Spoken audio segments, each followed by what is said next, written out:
Good morning, and welcome to the fourth day of the Federalist Society's National Lawyers Convention.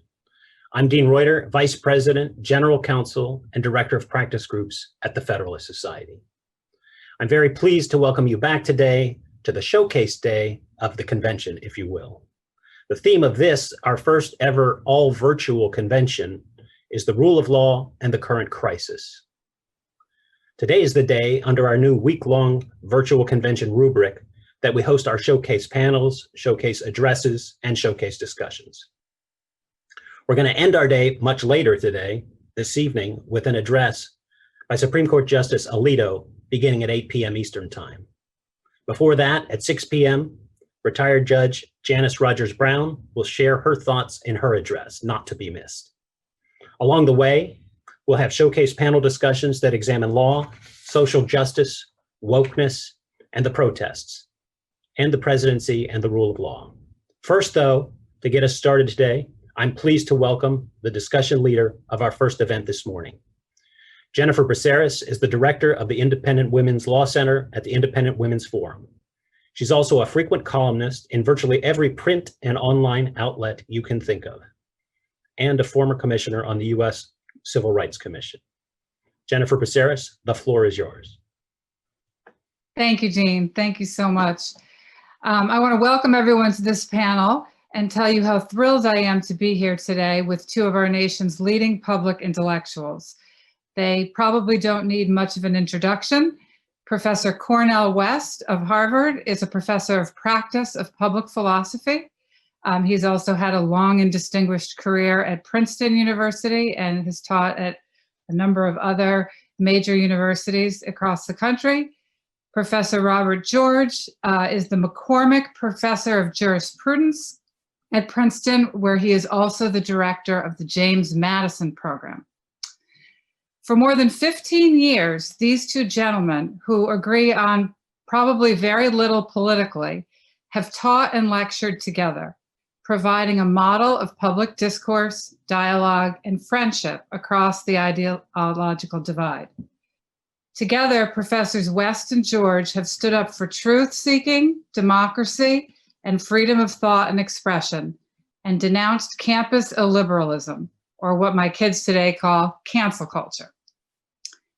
Sadly, the type of dialogue and discourse in which Professors West and George engage has become increasingly rare in our society. This past summer, they published in the Boston Globe a compelling piece on honesty and courage, and I would like to use that piece as a springboard for our discussion today.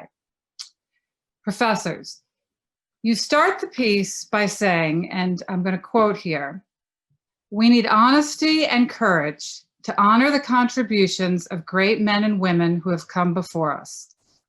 Those who articulated and defended true principles of justice and the common good, built or helped to preserve worthy institutions and modeled important values." But then you go on to say, "We need the honesty and courage to recognize the faults, flaws, and failings of even the greatest of our heroes and to acknowledge our own faults, flaws, and failings."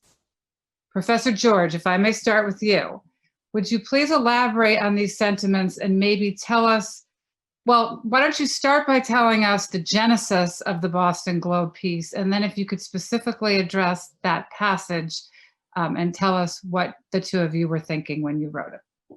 I'll be happy to do that, Jennifer. Let me, though, begin by thanking you for moderating this conversation and thanking the Federalist Society, Dean, Jean, Leonard, the entire gang for the opportunity for Brother Cornel and myself to appear. I wish I could claim that I was among the founders of the Federalist Society. I was not, but I did get involved fairly early on in the life of the society. I knew it was a good thing, but even in my wildest dreams, I had no idea of what a profound positive contribution the society would make to legal education, to the legal profession, and to the judiciary. So I support the leadership and everyone at the Federalist Society, and I thank you for the work you do in this opportunity to be on this in this discussion. And of course, it's just a pure joy, as it always is, to be with my beloved friend and brother, Cornel West. As you mentioned, Cornel and I have been teaching together and lecturing together and writing together for 15 years. We've also been thinking together and arguing with each other. We've been praying together. We've been singing together. Cornel puts up with my hillbilly guitar playing so that we can sing the old hymns together. And it's just been a fabulous thing. And I've learned so much from Cornel over the years, including in our teaching, not only substantively, in listening to his reflections for our students on the great works that we teach, Plato, St. Augustine, all the way up to the modern period, people like Dewey and Strauss and C.S. Lewis and so forth, Martin Luther King, but also from the great example, the wonderful example he sets as a teacher, one who probes, one who prods, one who practices what he preaches, forcing students to think, unsettling them, challenging their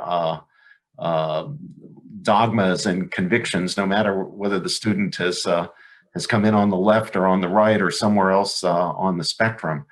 Cornel wants students to think about why they believe what they believe, and he'll push and prod to make them do that. The piece that you kindly have made the focus for today, Jennifer, began actually as a result of the controversy, the second round of the controversy at Princeton University about removing Woodrow Wilson's name from the famous School of Public Affairs called the, formerly called the Woodrow Wilson School at Princeton. This was part of the whole uproar that occurred in the wake of the George Floyd murder or killing. There was a backstory to this because in 2015, some students had occupied the president's office, demanding, among other, the president of the university's office, demanding, among other things, that Woodrow Wilson's name be removed for the reason that Woodrow Wilson was a racist, and Woodrow Wilson indeed was a racist, and he was guilty of racist activities such as resegregating the Washington bureaucracy. In 2015, a deliberative process was put in place to consider whether to remove Wilson's name. And judgment was made on the basis of that process not to do so, to honor him, not of course for his racism, but to honor him for his contributions to the society and especially to the university, building Princeton University into a great research institution. And there can be no doubt that Wilson deserves a great deal of the credit for turning Princeton from being, a kind of good small college, but not a great research university, into a great research university on the model of some of the great European, especially German universities.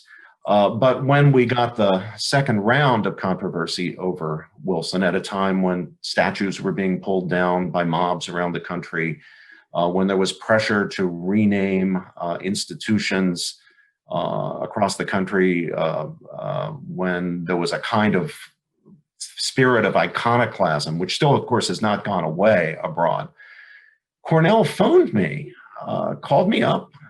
We check in with each other during this COVID crisis pretty frequently. But he called me with a particular problem on his mind, and that was that he was not happy about what had just been done, the removal of the Wilson name. In particular, he was concerned that no decent process was used. No consultations were made. It seemed to be just a capitulation to the spirit of iconoclasm that had swept the country. There was a thoughtlessness about it. And if you know anything about Cornel West, you know that one thing he just cannot tolerate is doing things thoughtlessly. It's one thing to come to a conclusion one way or another, including one that we disagree with, on the basis of reflection and thought. You might get it wrong, but you're thinking. It's another thing to just capitulate to a spirit of iconoclasm or to a mob or to a zeitgeist or something like that. And one of the things that Cornel and I deeply share is an opposition to that kind of mindlessness, that kind of thoughtlessness. So he proposed that we write something about this, ideally something that would have a broader application than to Princeton, addressing this spirit of iconoclasm about which we were both concerned.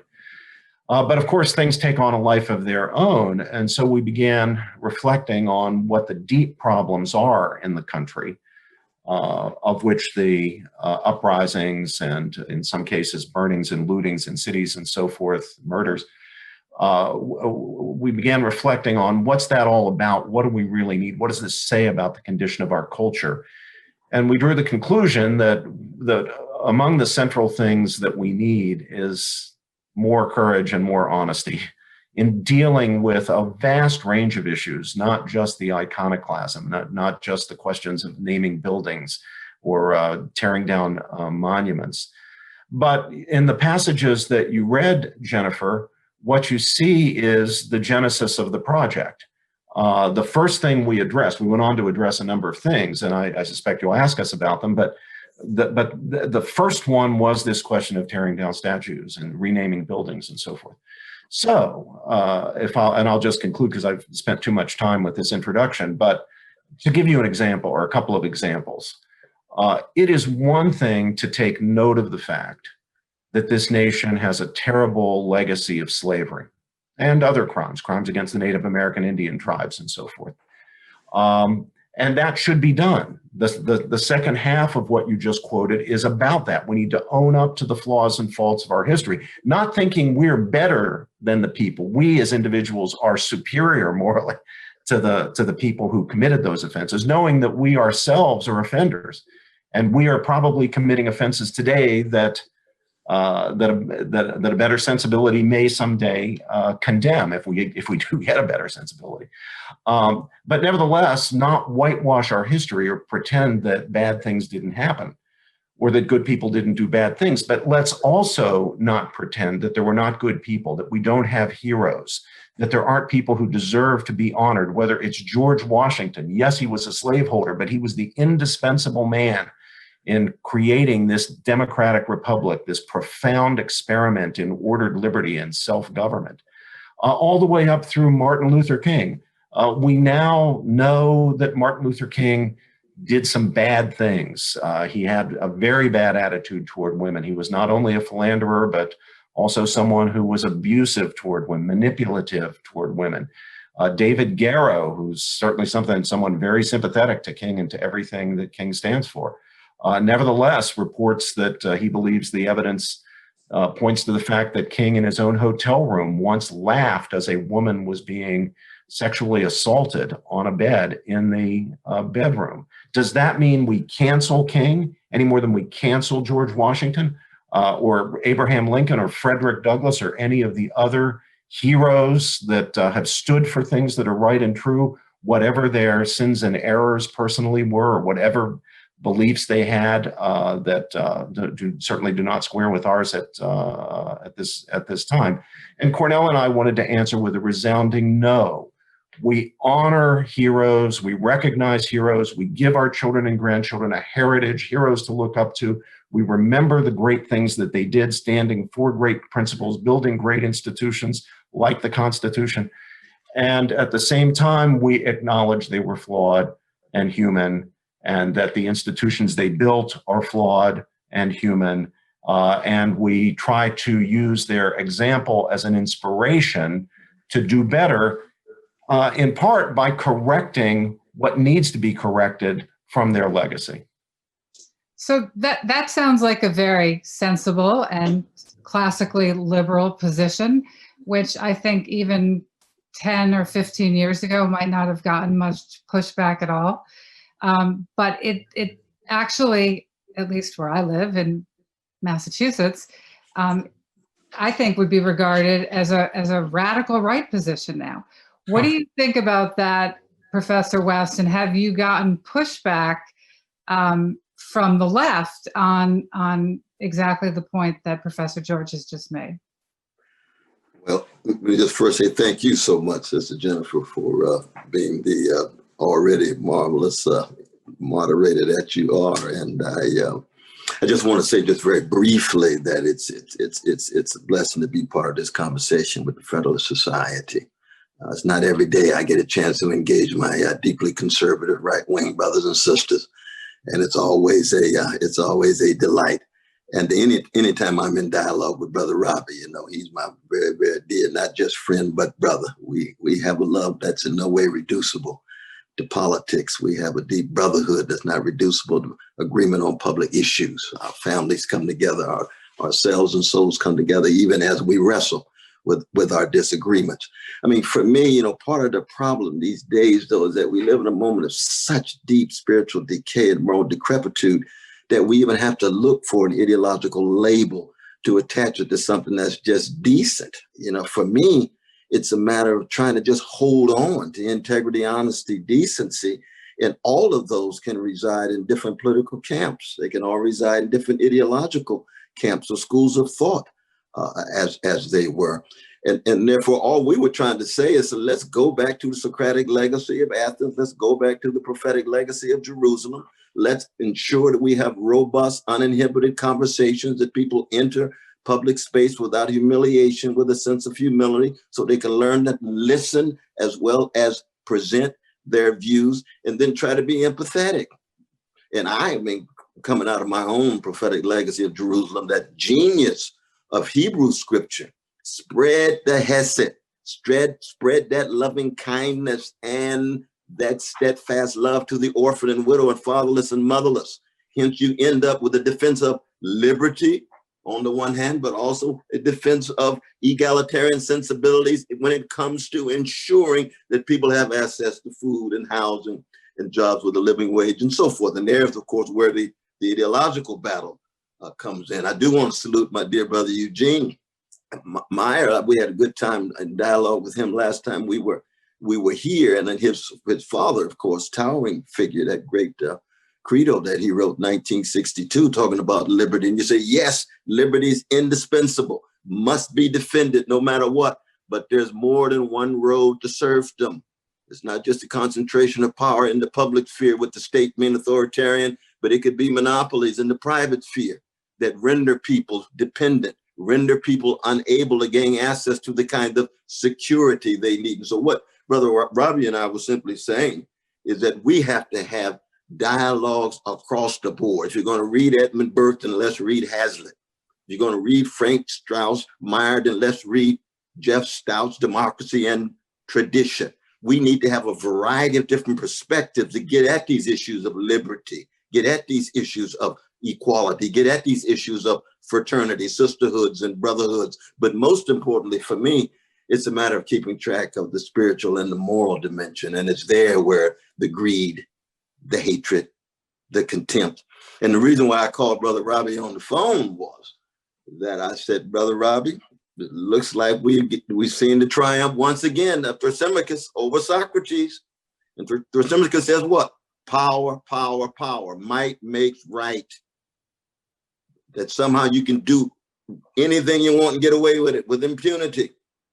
You can say what you want, get away with it. Do what you want, get away with it. We see this too much across our society, but especially among our neoliberal elites, among our conservative elites, among too many politicians, among too many people who are in high places. No accountability, no answerability, hard to get at them in terms of Socratic energy, which is to say, serious, genuine critique. I'm not talking about name calling.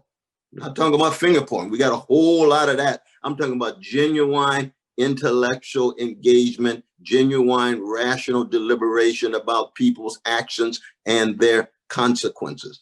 And one of the ways in which every regime, let alone a fragile democratic regime, goes under is when you can't get at its lies and its crimes, whatever forms it takes. It could be crimes on the block. It could be crimes of Wall Street. It could be drones dropped on innocent folk and people lie about it. Or it could be lies in a church, a mosque, a synagogue. It affects all of our lives. And that kind of poison of greed and mendacity and contempt and hubris begins to suck all of the spiritual and moral good stuff out of a democracy, and you end up with the tyranny that Plato talked about in the Republic, when a democracy can't survive, looking for a strong man, looking for the tyrant who's unable to exhibit any kind of shame, any kind of regret. So these are very, very, very crucial issues that Brother Robbie and I are talking about in terms of honesty, in terms of courage. But I don't want to go on too long, my dear sister. Oh, no, it's fine. I'm curious just to follow up with you, because it sounds as if much of your objection to the renaming was process-based, that there wasn't. Oh, absolutely. Absolutely. In fact, dialogue. me as a graduate student, I had argued for the removal of the name back in 1975. Just based on argument, just based on engagement. We sat there and we talked right there in Nassau Hall. So I agreed with, as Brother Robbie noted, I agreed with the conclusion. But if the process doesn't have integrity, then it's the message that is sent to the world, and especially the precious young students, and we talked about this on the phone, right? Remember, Brother Robbie? I said, this is the message we send it to the students. All you got to do is just present some kind of power and might, and you undercut something that just 2 years ago you argued on rational grounds you couldn't do. Let's have a rational deliberative process, beginning with faculty and students. And we love Brother Chris. I'm not putting Brother Chris down, the president of Princeton. He's a good person, and we go back and forth with him. But people get caught. People get caught. And we've had this in the, well, we have had some other examples as well. I won't go into it now. But it can't just be a matter of power. If it's all reduced to power, then the weak and the vulnerable are going to get crushed. And if it's just a matter of power, then we're selling our souls for the highest bidder with the most power. And believe me, those kind of chickens come home to roost. You're going to reap what you sow if you think that somehow you can follow Thrasymachus and end up in the Socratic zone. That's like thinking you can hang out with Pontius Pilate and end up being a follower of a Palestinian Jew named Jesus. Or you're part of Pharaoh's camp and think that somehow you a close partner of Moses. No, you got to get your categories right. And these are spiritual and moral ways of engaging the world. It's not just about money, status, power, casting aside the 10th commandment and obsessed with the 11th commandment, thou shalt not get caught, the survival of the slickest. No, that's not the kind of world we want to present to young folk, and it's certainly not the kind of world we want to live in. Unfortunately, though, it seems to me at least that most people today on both the left and the right aren't necessarily interested in the dialogue or the search for truth. Most of them are only interested in power. So how do we talk to those people? And, you know, if I'm right, that those people are dominant in society today, particularly in politics and in the academy, what are we as a society or as citizens to do about that? Professor George. Jennifer, when we finished our piece on honesty and courage, we submitted it to the Washington Post, which immediately rejected it. We submitted it to the Wall Street Journal, where I frequently have published op-eds. They almost immediately rejected it. We submitted it to the New York Times, where they not only rejected it, but with a note saying, we can't understand what you're trying to say here. Now, Cornel and I can be accused of we can justly be accused of many faults, but a lack of clarity in what we're saying, a lack in clarity of clarity in what we believe, that's not one we're accustomed to hearing. And yet I'm sure that the editors of the New York Times editorial page were telling the truth when they said they couldn't understand what we were saying. But I would submit the problem is with them, not with us. It was not some objective lack of clarity. It's just that the ideas are so alien because they are so locked into a certain mindset. They're so cramped into a silo, unable to see anything beyond their own ideological predilections, that something like our piece that tries to deal with things in a truly balanced way, not for the sake of moderation. Neither Cornel nor I are a moderate. He's a progressive. I'm a conservative. We're not moderates. But we do try to present a balanced picture because that's what the truth requires. And it is not something they can understand. It's not something they can see. They just want to know what's the bottom line. You know, what should the policy be? How do we do things so that our side wins? I can assure you Either of us can easily get pieces published, or we could get a piece published together if we were ranting and raving about somebody, if we were condemning some politician, or if we were denouncing something either from the right, in my case, or from the left, in Cornel's case. We don't have any trouble getting our pieces accepted. But here was a piece that I think is probably the best thing we've done I rather like our 2017 statement as well on truth-seeking democracy and freedom of thought and expression. But I think it's a pretty darn good piece, and something that really needed to be said. And yet it only got published at all because there was an old-fashioned editor at the Boston Globe. Cornell happened to know her. Margaret Pritchard. Absolutely, that's her. You're right. She's wonderful. She's marvelous. Yes. Yeah, but I don't know her myself, but judging from our interaction in relation to this piece, I picture her as a sort of Meg Greenfield figure. If you remember Meg Greenfield from the Washington Post, that old-fashioned liberal in the true sense, in the sense of someone who's open to ideas and really wants to get at the truth of things and wants all points of view to be represented, and doesn't want ranting and raving, but wants genuine, deep analysis. Well, we were just lucky she happened to be there. I don't know how long somebody like that will last at a place like that, but we're lucky she happened to be there, and she was willing to publish the piece, but it got rejected everywhere else. So let's talk about another line from the piece. You say, we need the honesty and courage to recognize progress toward the ideal of equal justice. But then you go on to say, we also need the honesty and courage to recognize the blights on our history.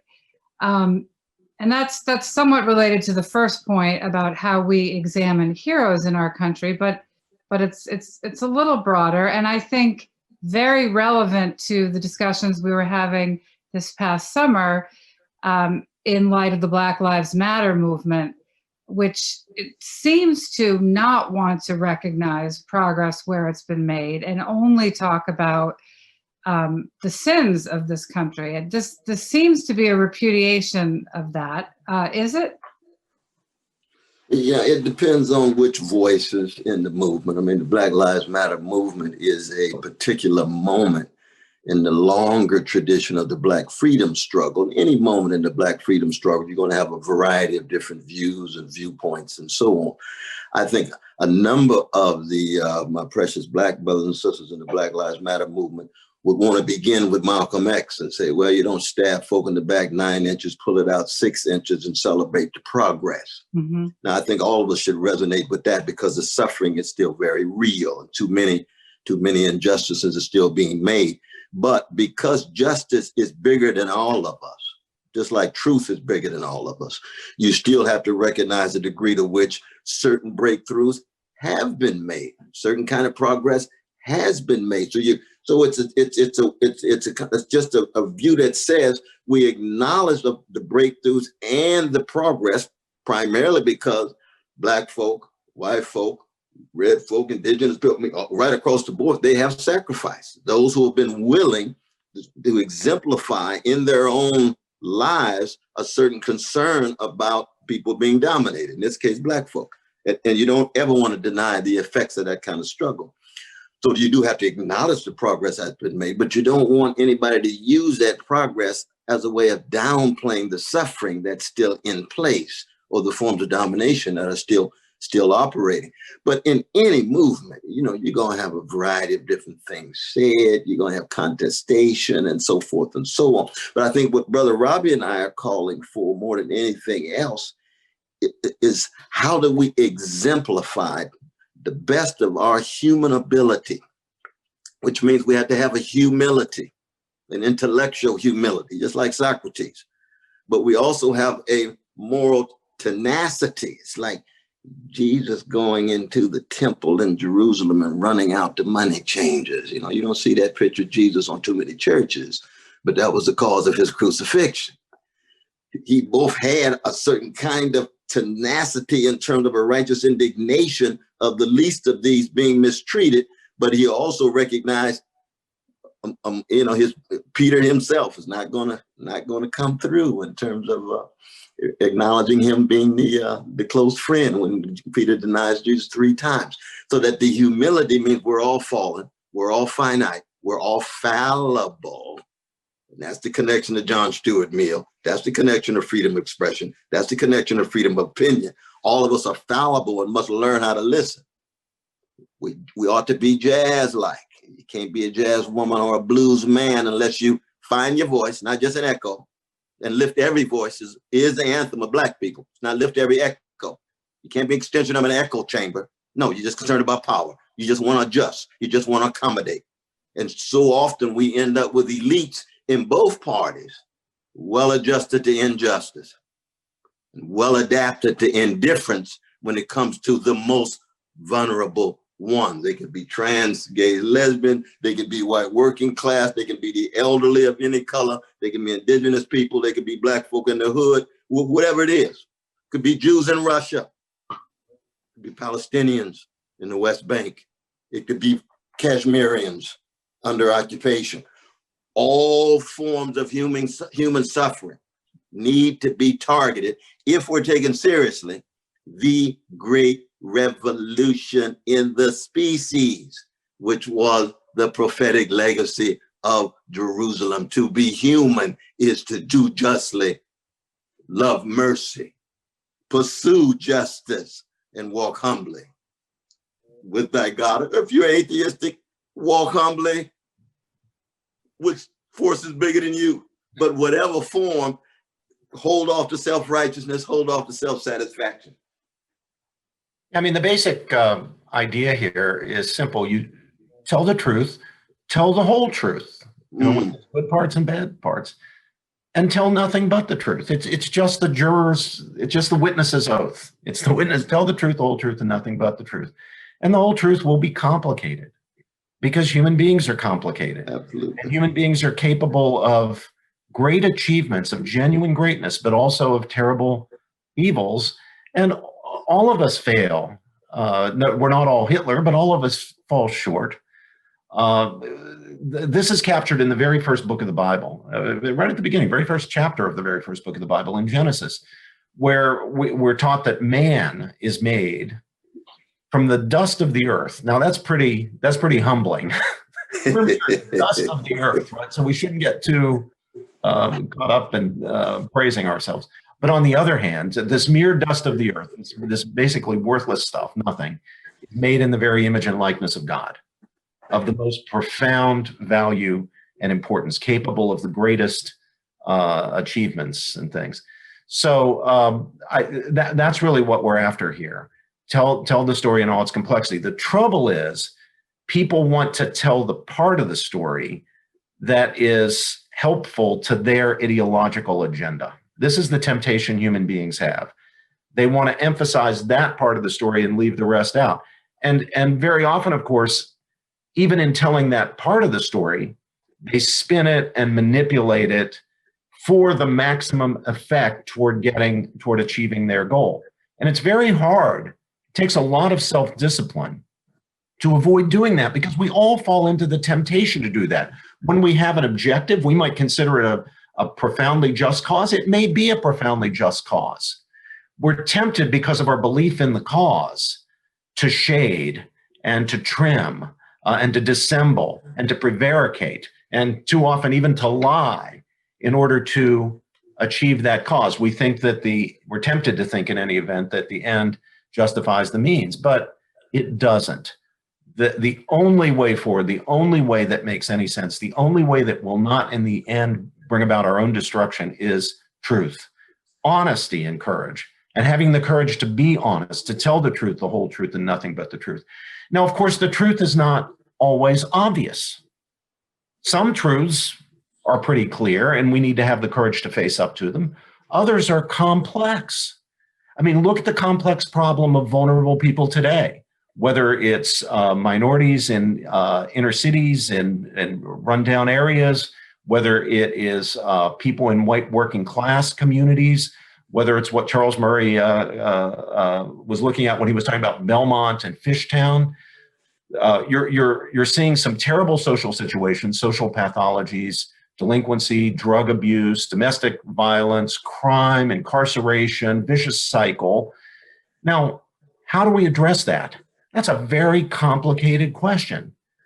And we have to be willing, we have to have the courage to tell the whole truth and to wrestle with the truth, because it's not completely clear. And reasonable people can disagree about various dimensions of the problem. To what extent is the problem a problem of economics? That's got to be addressed. To what extent is the problem, especially in inner cities, mass incarceration? And what can be done about that? And what's the cause of that? To what extent is the problem, whether we're talking about minority inner cities or whether we're talking about white working class communities in Appalachia or elsewhere, what part is a family structure problem? What part is a moral problem? To what extent are we here reaping the whirlwind of the sexual revolution and the sexual anarchy? Out of wedlock childbearing, children growing up without fathers.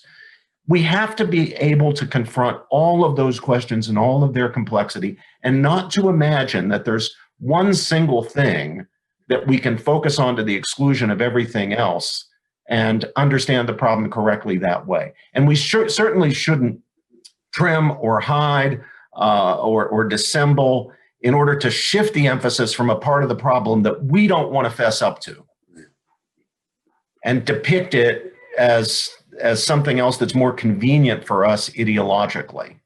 So if I'll be clearer about it. I'll be blunter. I have the courage to be a little more blunt about this. The economic dimensions of the problem and the questions of incarceration are questions conservatives have to face. The family structure and moral dimensions of the problem, the out of wedlock childbearing, children growing up without fathers, those are questions progressives have to face. And I think the two sides do the country and our society no good service when they refuse to address those questions, or they stigmatize people who do want to address those questions. Absolutely. But can I just jump in, Sister Jennifer? Yes, of course. Because see, one of the things that Brother Robbie and I try to do with our students is to take serious the claim of the great Friedrich Nietzsche when he says, it's not just a matter of having the courage of one's convictions. One must have the courage to critically examine one's own convictions. So that is, you do want to speak the truth, and conditional truth is to allow suffering to speak in part, but it's speaking the truth, not just to the powerful, and we must speak truth to the powerful. There's no doubt about it. Too much greed, too much contempt, too much arrogance, too much condescension up there. But we must speak the truth to the relatively powerless, because the truth is something that cuts across skin pigmentation, gender, sexual orientation, national identity, and so forth. And when you speak that truth, it means then that you're unsettling yourself. You're examining your own thoughts and soul and character. And at the same time, you're keeping track of those structures of domination. You're keeping track of those institutions, but it's never just going to be a matter of one side, because the truth is more than Janet's face. It's got a whole host of different faces. And anybody who has the courage to come to terms with the truth about themselves knows it's going to be a painful operation. Jennifer, when we were drafting, I drafted the part in which we talk about the importance of speaking truth to power. I think I put it in terms, if I recall, Cornel, of speaking truth to the economically, culturally, and politically powerful. Right. Cornel then said, but you're leaving something out. We also need to speak truth to the relatively powerless. This was Cornel's insisting. And his point, as he explained it, was we can't imagine that the powerless are only to be treated as victims and not as responsible agents. And if the powerless are contributing to their own degradation, to the extent that they are part of the problem, we've got to speak truth to them too. We can't treat them as mascots or something like that. Mm-hmm. I think it was a powerful and important insight, and it came from Cornel, not from me. I think that leads us into this next line. Well, I'm skipping a few, but this important line in your piece where you say, we need the honesty and courage to stand up, to stand alone if necessary, to speak the truth, as God gives us to see the truth, to the politically, economically, and culturally powerful, as well as to the relatively powerless. That's the section you're talking about there. Absolutely. Absolutely. No, that's it. That's it. I think it's also important that you talk about the need to express dissent even against our own tribes. And I think that's something that's become harder and harder, partially because of the segmented media landscape. But I think partly also because of COVID, because in a COVID world, we associate only with our smallest clans or tribes, so to speak, and we're not doing as much getting out and talking to people who think differently than us. We can't, just sort of by circumstance, by fate. But I think that's such an important point that you make, that we need to be able to express dissent even against our own tribes. How do you do that, Professor George? Is there a time in particular where you've dissented against the right and maybe faced pushback for that? Oh yeah, I mean, this has happened to me many times. I am a conservative. As I said, I'm not a centrist or a moderate or anything like that any more than Cornel is. He's a progressive. But there have been points on which I've disagreed with the tribe. One example was the immigration policy that was called the zero tolerance policy, which was exacerbating the problem of family separation. There was a problem, it's true, with children being separated from parents under the Obama administration.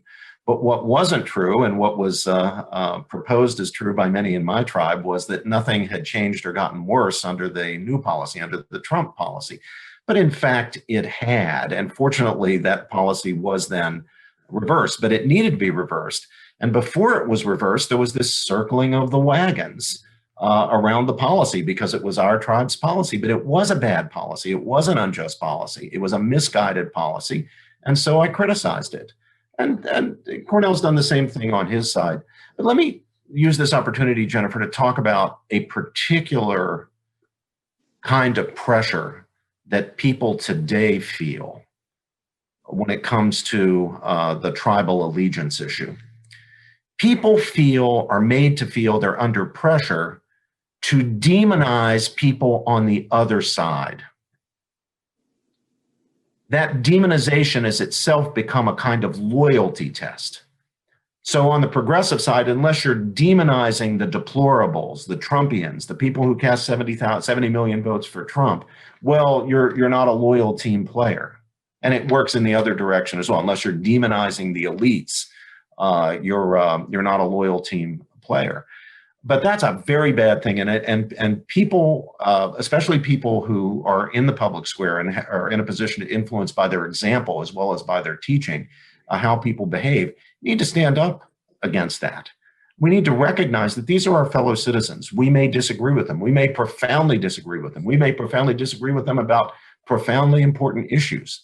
But they are our fellow citizens, and we owe them respect, and we mustn't demonize them in the way that they have been demonized.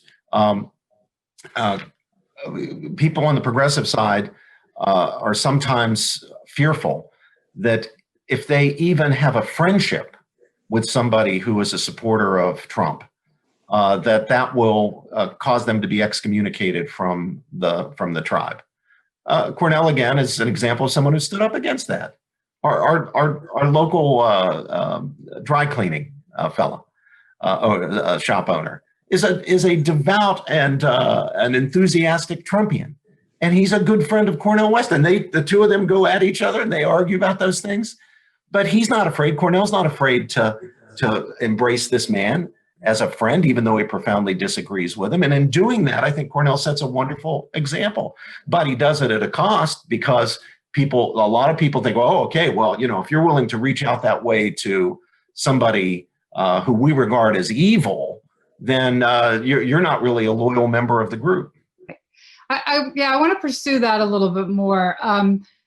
Actually, last Friday, I had an opportunity to discuss the election, on our local national NPR, our local public radio station. And I was on with a Boston Globe columnist, and I was representing the conservative perspective. She was representing the liberal perspective. And the topic was, how do we come together as a nation? How do we talk to each other across the ideological divide? And I said, look, 71 million people voted for Donald Trump. This is not a lunatic fringe. These are our neighbors, our colleagues, our relatives, and our friends. And the left needs to accept that. The response of this columnist was, not my friends, not my relatives. And then she went on to say that she finds it impossible to open a dialogue with people who deny my humanity, was how she put it. And so what I want to ask you, Professor West, is how is it possible to have a productive conversation on sensitive topics, such as race, gender, all sorts of things, when some people start from the premise that fully half of this country denies the other half's humanity? Well, part of the problem is we've got to situate it and contextualize it right. When I was in Charlottesville with some very, very sick neo-Nazi brothers and the Klan with some sick white brothers, we had conversations in Charlottesville before the engagement. And the irony was they would listen to Motown black music anyway, so we already had something in common. And you can find something in common with fellow human beings if you look hard enough. But the problem is that we don't have spaces that provide enough incentive for people to linger and want to engage in that way. And what happens is you end up being unable to engage almost anybody after a while. Because if somebody says they don't have one relative who voted for Trump, I don't believe that. You're going to tell me out of all the Thanksgiving dinners that's going to take place next week, that there's not some Trumpite in the same room eating turkey or whatever you eat with pro-Biden and Harris people? I don't believe that at all. And for me, I think we have to be true to our calling, though. This is the key. The true to your vocation, the way Weber understood it. And that means then that you're not after the truth and justice in the name of popularity, but it's integrity. So if I'm critically supporting Barack Obama and he assassinates an American citizen without due process, that is an imperial presidency that is a challenge to the rule of law.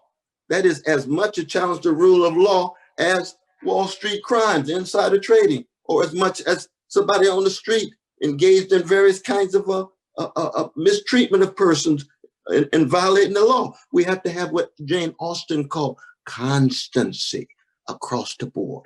And that constancy is one that is so vigilant that you will find something with that person that will connect you. It could be music, it could be sports, it could be talking about their parents, it could be talking about their children. There's a whole host of things that can get you into a conversation before you get into the real deep disagreements, as it were, when it comes to politics.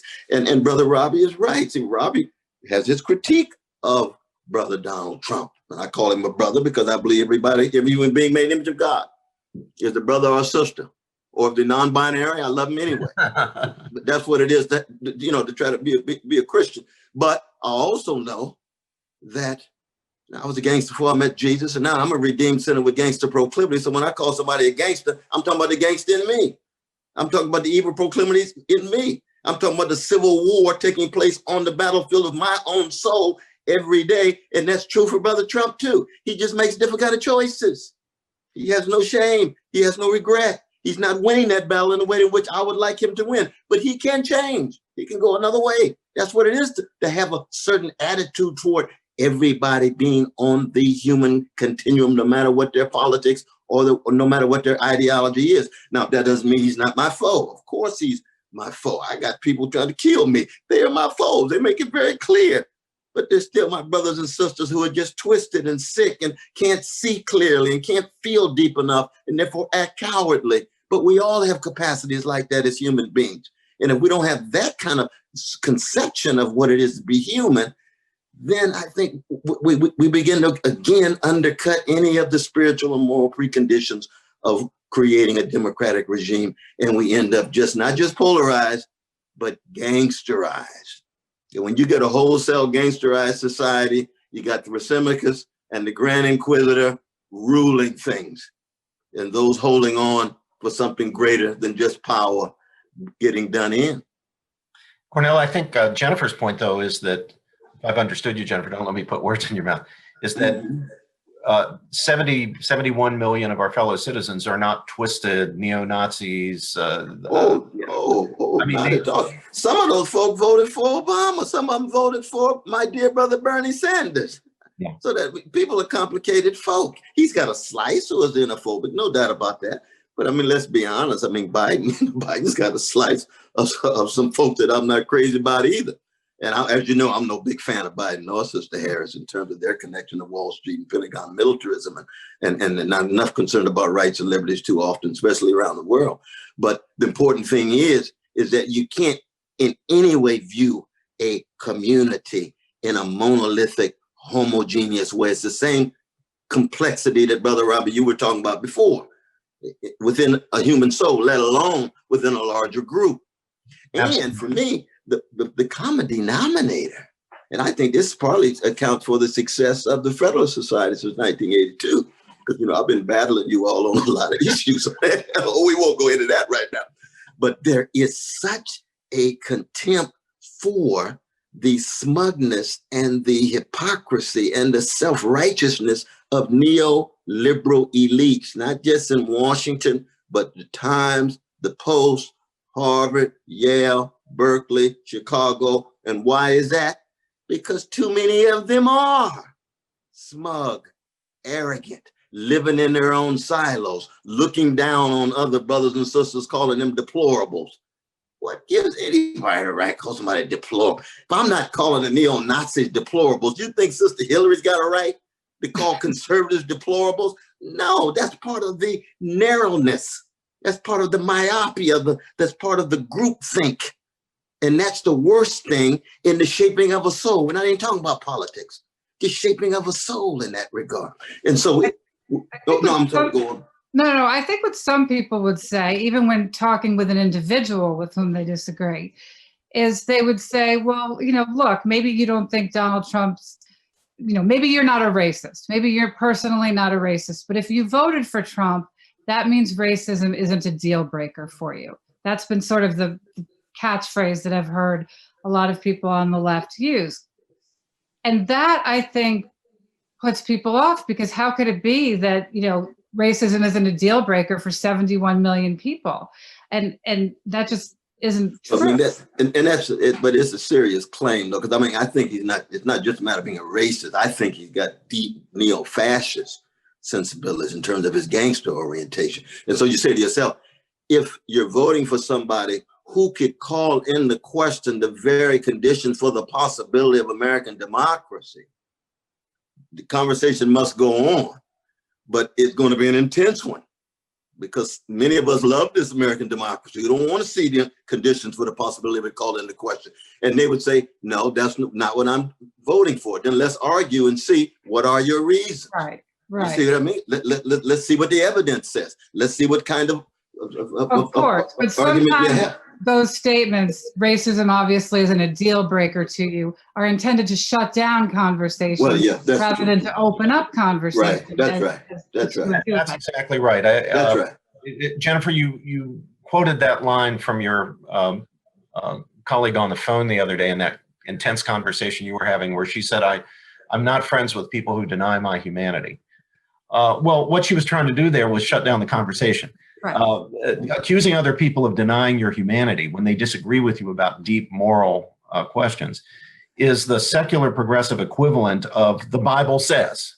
So if some fundamentalist preacher you're trying to have a conversation with says, well, you're wrong because the Bible says, that conversation is now at an end, because he's essentially terminated the conversation with that approach to things. There's nothing else to talk about. He thinks that the Bible's authoritative. He thinks he's the authoritative interpreter of the Bible.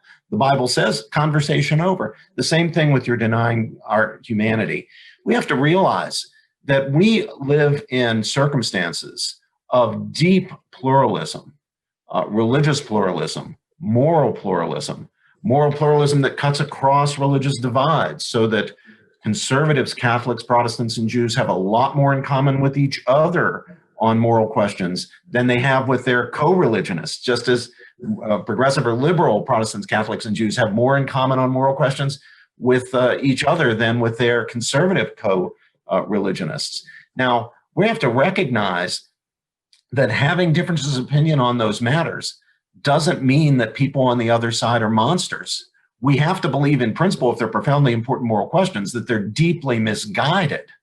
I mean, I fear what's going on campuses is a much greater risk to the functioning of democracy, because our young people are being trained in a spirit of illiberalism, than anything that's going on either side in Washington, D.C. just at the moment.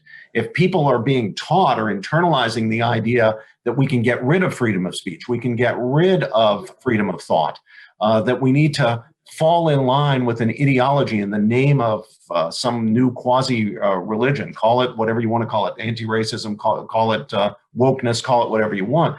I think that's a very grave danger. But I've got to be in conversation with them. I can't simply dismiss them and say, well, you know, they're monsters and I can just have nothing to do with them.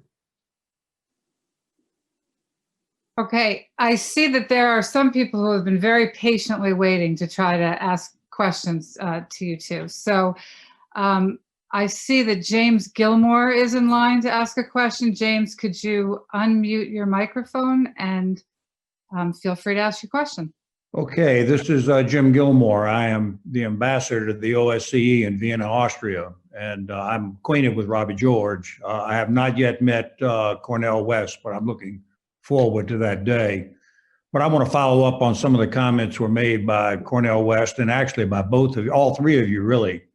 And that is this new media society that we live in. It's so much more powerful than anything we've ever seen before. The big newspapers, the big radio, TV, cable shows, the rest of it. I was struck by your story where you said that you submitted to the Washington Post and to the New York Times and to the other journals, and they all rejected you out of hand. That actually is control of discourse. That's actually control of discussion. And it leads to the question of, do we live in a society where we have mind control now because there's no ability really to communicate? And that there's I want to follow up on your comment of this pretentiousness of certain people that don't want another idea to be expressed, and you create almost a sense of modern day contemporary terrorism of thought in the society. And I'll stop by just making note of Jennifer's comment that the other person said, well, I'm just not going to acknowledge anybody that doesn't agree with my position. She was really presuming that she had a moral rectitude greater, and that the discussion was simply not worthy of any discourse. So I guess really what my question is when you have a First Amendment that guarantees the right of everybody to speak, and the powerful people control all the ability to communicate, don't you? And they create a attitude of righteousness, as Cornel West was saying. Don't we live in a society today in the modern world that where we really don't have anything except a serious mind control that prevents citizens from actually expressing themselves? Thank you. Professor West, would you like to address that? Well, no, I appreciate my dear brother ambassador raising that question. I think it's a crucial one. I mean, the good news is that with social media, you've got a certain kind of democratizing of the means of communication. So you find with the younger generation, they've just turned off. They don't watch Fox News. They don't watch CNN. They don't watch MSNBC. They get most of their information on social media. Now, social media itself can be polarized and gangsterized and so forth, but you do get a broader array and plethora of perspectives than you get with the right on the one hand not the right on the one hand, and then the neoliberals or the conservatives on the one hand and neoliberals on the other. But I do think too, though, that I don't want him to be discouraged. This term mind control, I think we have to be very, very careful, because mind control is also something that's a matter of the consent of the person whose mind is being controlled. If you're a curious person, if you are infused with Socratic energy, you're going to hunt down the alternative views. So just because you're exposed to this on television doesn't mean that's the only thing you're going to be exposed to. You got a variety of different places you can go to make sure that your perplexity and curiosity and Socratic proclivities can be in some way enacted. And that's where freedom comes in. That's where liberty comes in. That's where self-respect comes in. And in the end, for a significant number of us, that's where our calling comes in. Nothing is going to squelch our curiosity and our perplexity, just as nothing is going to get in the way of our love of truth, beauty, goodness, and neighbor. And as a Christian, enemy. Nothing's going to get in the way of my love of any of those. That's a choice I make until my death. I think it's interesting. I mean, I agree with Professor West about the democratizing nature of social media. And I think part of the problem is the media today is both the problem and the solution, right? It's the solution because it's been completely democratized and you can get any perspective and you can find out information on your own, and you don't have to trust the big networks or the big newspapers. You can dig deeper. But at the same time, because of its very nature, it lends itself to memes and slogans that don't allow us to have conversations. And, so people will put up slogans about one party or another, or one policy position or another, that are really just demeaning to the other side. And I think that's part of the problem, where the dialogue breaks down. If I could say a word in response to my old friend, Ambassador and Governor Gilmour. I share the concern about the big social media platforms, and I believe that the public and the Congress have been lied to by leaders, executives of the big tech firms who host those platforms. And I think that there is room for political deliberation and possibly for legislative changes that will be helpful there. Although the broader problem, of course, is cultural. So I agree that we've got a problem there.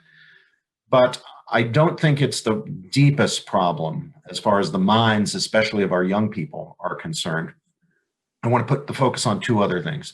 One, what's happening in education, and not just in higher education. The groupthink that we find on our campuses and in our schools, the fear, the climate of fear and intolerance of competing points of view, or criticisms of woke culture that you find in colleges and schools is very alarming. I mean, people are not only suffering a loss of freedom of speech, their freedom of thought is being compromised. And I fear that's actually the goal in many cases. You shut down speech in order to get people to not think or even dare to think dissenting thoughts.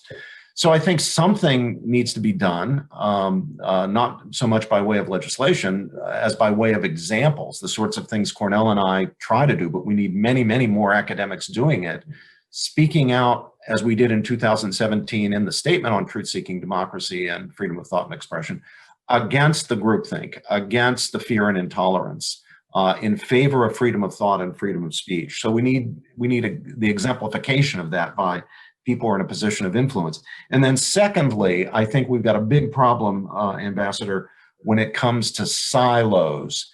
People watching the media or listening to the media or being on the social media platforms that conform to their own opinions so that they're constantly reinforced in what they already think. Increasingly, it's possible to avoid ever being confronted with an opinion that challenges yours, whether you are on the right or on the left. You can only read the New York Times and the Washington Post and then only watch MSNBC or CNN and make sure that your Facebook friends are only people who agree with you as a person being on the progressive side. You can do the same thing on the conservative side. You only read the Wall Street Journal editorial page. You only watch Fox News, or I guess now they're shifting over to OAN and to Newsmax. You only have Facebook friends. You only allow Facebook friends who agree with you. And then we're simply reinforcing each other in opinions that we already hold. One of the great things about the Federalist Society from the very beginning is the Federalist Society has always encouraged at all its meetings, at its events, dissenting points of view. Progressives have always been well represented. We have one today, right in this session, right? Cornel's here by invitation of the Federalist Society. The Federalist Society does a great service to its members, and more broadly, by encouraging people to consider points of view that challenge the points of view of the Federalist Society, the majority of members in the Federalist Society. But that should be the norm, and in fact, it's quite rare. I mean, try to think of other organizations that on any kind of regular basis do that. Try to think of media that really encourage dissenting voices against the editorial opinion. Increasingly, they are scarce, and that's a big problem. Okay, we have another question from a Michael Urchrin. I'm sorry if I'm mispronouncing that. Michael, if you could unmute yourself and ask your question. Are you there, Michael?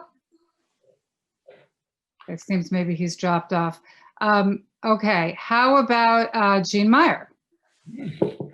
Thanks. I had a question. Thanks both of you for doing this. I had a question.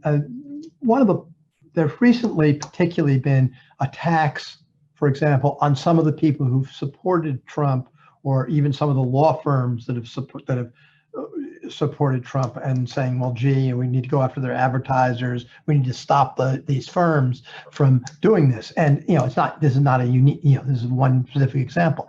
Now, any society that's going to work well has to have some things that are viewed as completely out of bounds. We've done a pretty good job of that with, somebody who thinks that somebody's inferior because of the color of their skin. No respectable person will say that, and mostly won't think it, and will be hurt in their life if they go around saying that. There are a certain number of views like that. But what do we do about what seems to be the attempt to broaden that from something where really 99% of society says, yeah, that's unthinkable, to when you start trying to make unthinkable something that a significant portion of society says or thinks?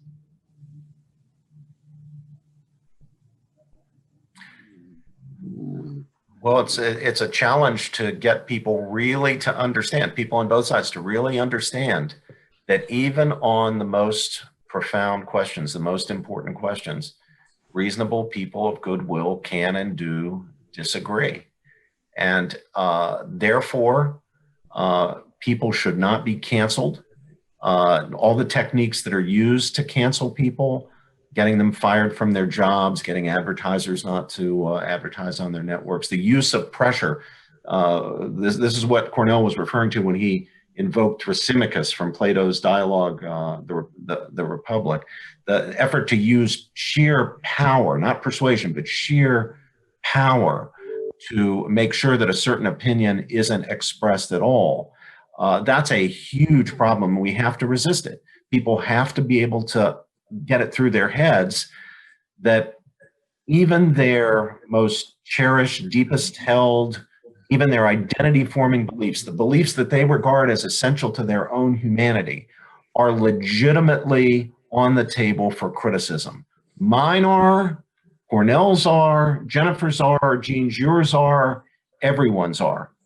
That's what it means to have a Socratic spirit. And we really do need that Socratic spirit. We need to be willing to put even our most deeply held, cherished beliefs on the table and subject them to criticism. We'll defend them vigorously, give our reasons, make our arguments, but we don't cancel the people who issue the challenges. Mm-hmm. Cornel, what do you think? Yeah, I just tend to be pretty strongly libertarian on these issues. You know that, Brother Robbie, just fighting for people's right to be wrong. You know, it could be Brother Rush Limbaugh. I agree with him about 2.3% of the time. That's probably only when you talk about sports. but I got to fight for the brother's right to be wrong, because once you call into question somebody else's liberty, next thing you know, they come into your house, especially you're in a vulnerable situation that I am, as a black man trying to tell truth about predatory capitalism, white supremacy, male supremacy, losing sight of humanity of anybody, Muslims, Arabs, Jews, whatever. So that the liberties are indivisible, and therefore you have to defend the liberty of those who you have deep disagreements with. Now, once you move to what Brother Myers is saying, once the society as a whole puts a stigma on some group, and that stigma is so broad that it includes 70 million of your fellow citizens, then you can rest assured your democracy is about to slide down the slope to chaos, because there's no way you're going to have enough bonds of trust and sympathy and human and humane connection to constitute a public life. And you can't have a democracy without public life, no matter how much money, no matter how many profits you make and so forth. You've got to have some vision of how we relate to each other as fallible human beings with all of our differences. And anytime we talk about any of our identities, political identity, racial identity, gender identity, sexual orientation identity, if it's not rooted in moral integrity and solidarity across your tribe, then you're reinforcing a chauvinism. You're undercutting democratic possibilities.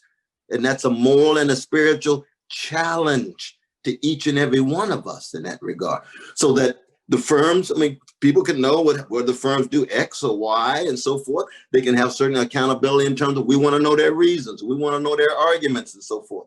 But you don't go about trashing and demonizing in such a way that you preclude them being able to enter public space and give their views and perspectives.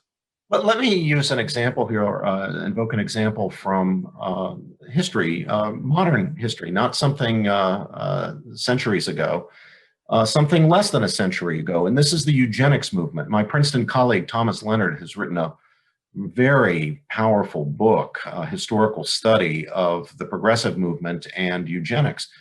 The progressive movement in the 19-teens and 20s and 30s embraced eugenics wholeheartedly. They regarded it as the way of the future. There were very, very few dissenters. The people associated with the higher echelons of culture, the corporate leadership, foundations, the mainline Protestant religious denominations, the great philanthropies, educational institutions like Princeton. If you want to look at names on buildings, you'll see some names of some prominent eugenicists on buildings at colleges and universities, including Harvard got in on it too. Harvard got in on it too. Absolutely. And the effort was made to stigmatize anybody who didn't go along with eugenics. Catholics, for example, some evangelical Protestant Christians, to stigmatize these people as backward, anti-science, unscientific, retrograde, hicks, hillbillies, fools. Well, when we look back, who was right and who was wrong? People don't want to fess up to where their predecessors and their movements were when it came to eugenics. They were deeply invested in it. They couldn't see any possibility that they were wrong about this. And yet it turns out they were wrong. And there's a lesson in that, not just for progressives, but for all of us. We can be wrong about things that we're pretty dead certain we're right about. And eugenics should be in the front of our mind whenever anybody challenges us on an issue that we hold dear, whether it's related to race or whether it's related to abortion or marriage or the family or anything else. We need to think about the experience with eugenics. That's a great example of where the powerful were, where the smart people were, where the people with PhDs, the people with authority in the culture. Absolutely. That same self-righteousness that's blinding. Yes. Splinter in the eye becomes the biggest magnifying glass. Check yourself. That itself is biblical, as we know. No, that's real, my brother. Okay, Sean Ross, do you have a question for the panelists? If so, please unmute your microphone. Hello, yes. So I think Jennifer's anecdote is about the interlocutor saying that she's denying her humanity. I think that's very key, and that's happening writ large.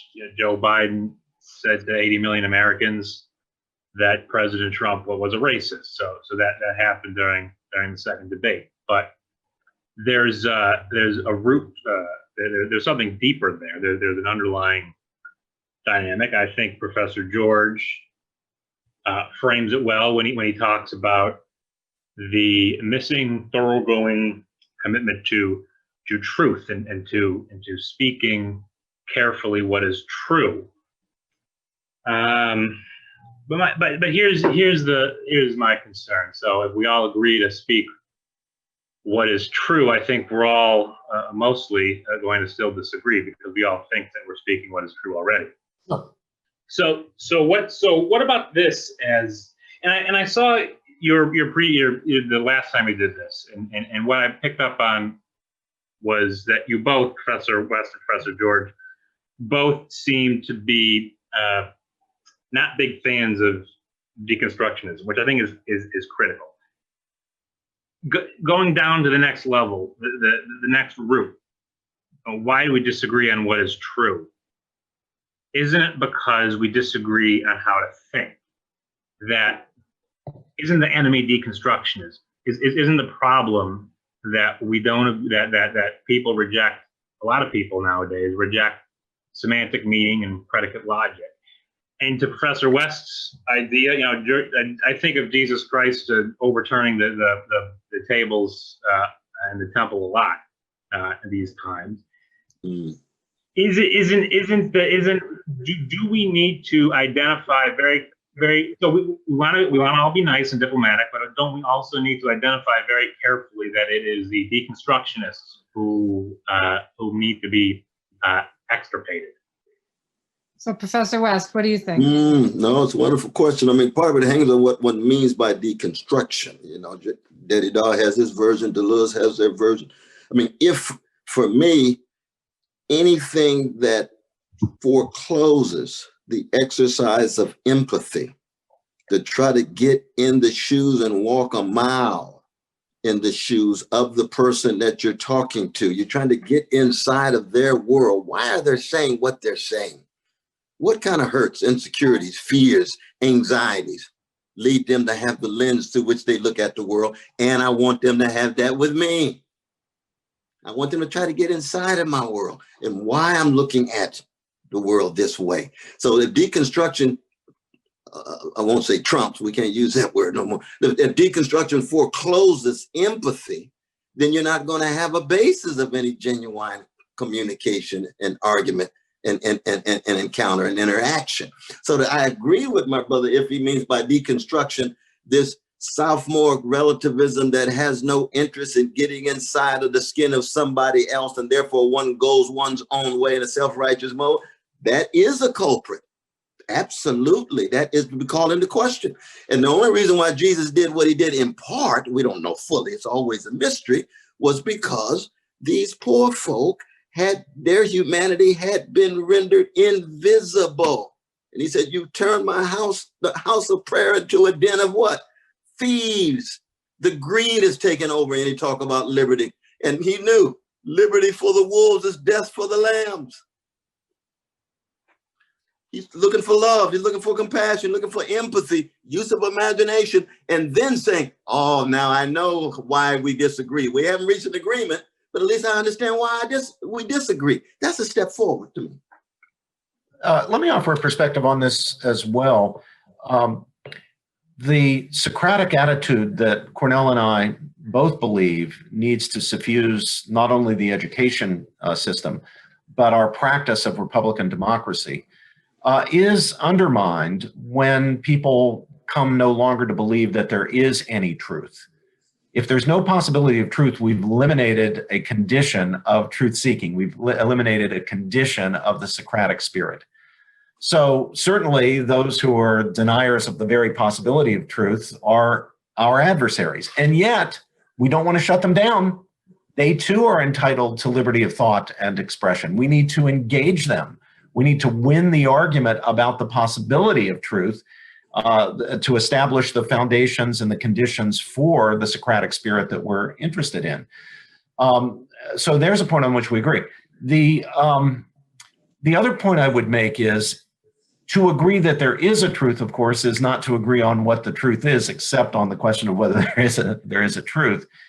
And there are two reasons, broadly speaking, why we have disagreement about important moral issues.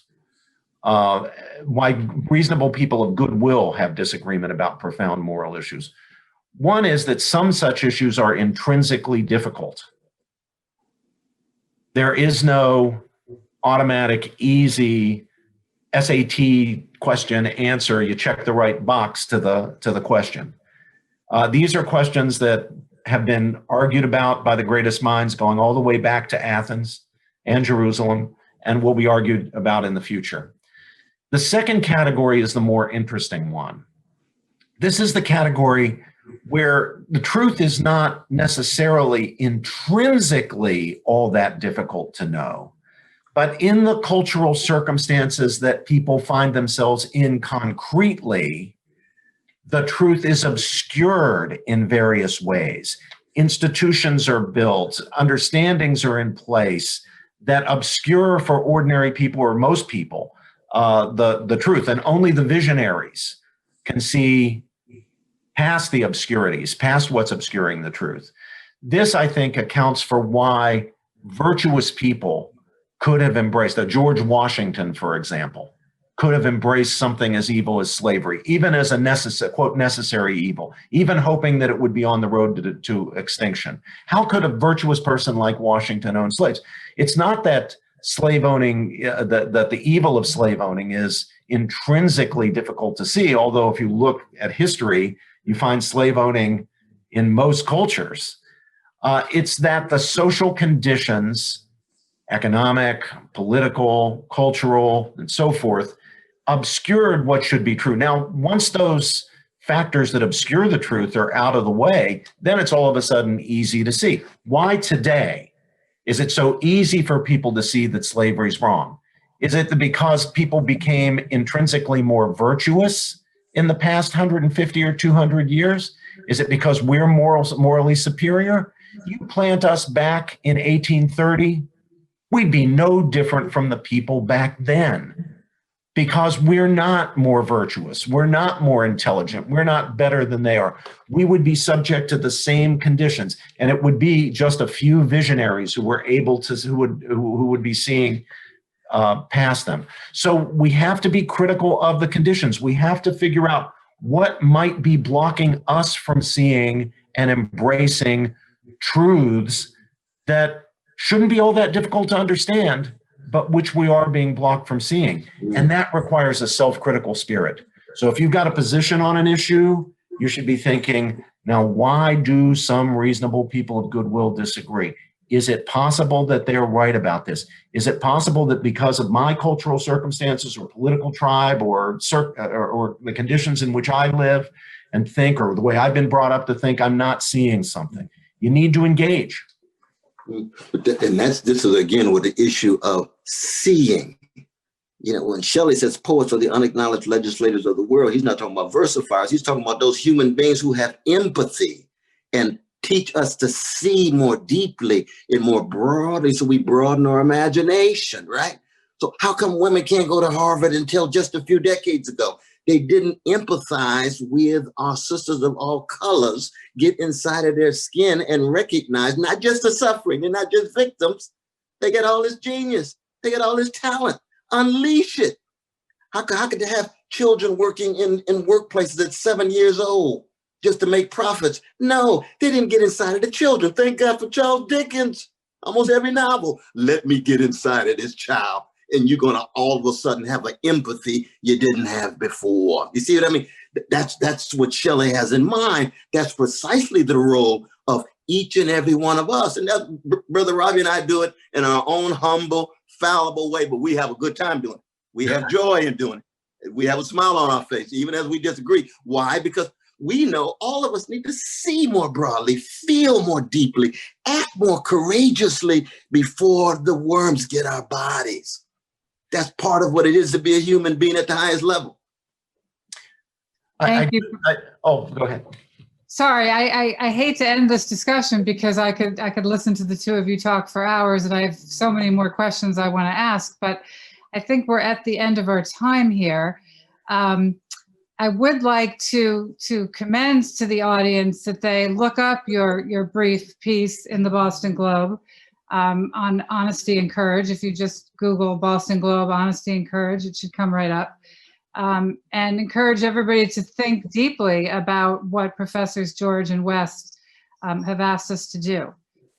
So with that, again, thank you everyone for joining us. I want to remind you that the next convention event is a discussion on law, social justice, wokeness, and the protests. Where do we go from here? And that will begin at 12:45 p.m. Eastern. So hopefully you can join us for that and enjoy the rest of the convention week. Thanks, everybody. Thank you, Jennifer. Thank you, Sister Jennifer. Wonderful.